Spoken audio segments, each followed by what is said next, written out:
Hello मरমৰ বন্ধুসকল আপোনালোক কেনেকুৱা আছে মই আশা কৰি আছো আপোনালোকে ভালে আছে তো বন্ধুসকল আজি আৰু এটা নতুন প্ৰশ্ন লৈ আগবাঢ়ি আহিছো মই মহিফুল ইছলাম আৰু আপোনালোকে দেখি আছে আসাম কুইজ ইউটিউব চেনেল তো বন্ধুসকল এই চেনেলত আপোনালোকে পাব কুইজ কম্পিটিশনৰ নানান ধৰণৰ কোৱেশ্চন আৰু এনসাৰ তো বন্ধুসকল আজি প্ৰশ্নটো হ'ল 55 পেকেজৰ বাবে উপযুক্ত ইয়াৰ হৈতে সম্পৰ্ক प्रश्नটো আকৌ এবাৰ কৈ দিছো 55 পেকেজৰ বাবে উপযুক্ত ইয়াৰ হৈতে সম্পৰ্ক आंसर চাৰিটা আছে তাৰে ভিতৰত এটা শুদ্ধ आंसर হয় এক নম্বৰ হল ইউৰোপীয় ইউনিয়ন দুই নম্বৰটো ASEAN তিনি নম্বৰটো G20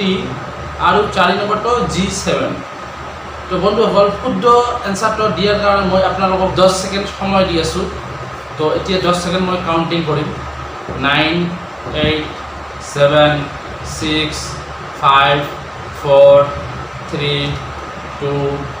1 তো বন্ধুসকল আপোনালোকৰ 10 সেকেন্ড সময় শেষ হ'ল তো এতিয়া শুদ্ধ এনসাৰটো মই কৈ দি আছো ইউৰোপীয় ইউনিয়ন কেনেকৈ হ'ল এতিয়া টকাখিনি অলপমান কৈ দিছো ইউৰোপীয় ইউনিয়নৰ ফিট ফৰ 55 পেকেজ হৈছে ইউৰোপীয় ইউনিয়ন আইন সংশোধন আৰু আপডেট কৰা আৰু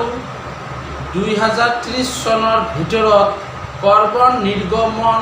55% হ্ৰাস কৰাৰ বাবে নতুন পদক্ষেপ আৰম্ভ কৰাৰ এক প্ৰস্তাৱ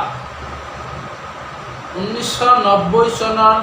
মানদণ্ডৰ তুলনাত এই পেকেজৰ অংশ হিচাপে ঔদ্যোগিক খণ্ডত নিৰ্গমন হ্ৰাস কৰাৰ বাবে ইউৰোপীয় ইউনিয়নৰ নিৰ্গমন বাণিজ্য প্ৰণালীত পৰিৱৰ্তন কৰা হৈছিল তো বন্ধুসকল ভিডিঅ'টো কেনেকুৱা লাগিছে যদি ভাল লাগিছে তেনেহ'লে লাইক কমেণ্ট শ্বেয়াৰ কৰিব আৰু এই চেনেলত নতুন হৈ থাকিলে চেনেলখন সাবস্ক্ৰাইব কৰি ল'ব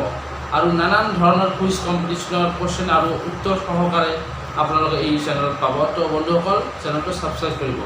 ভিডিঅ'টো দেখাৰ কাৰণে ধন্যবাদ জয় আই অসম।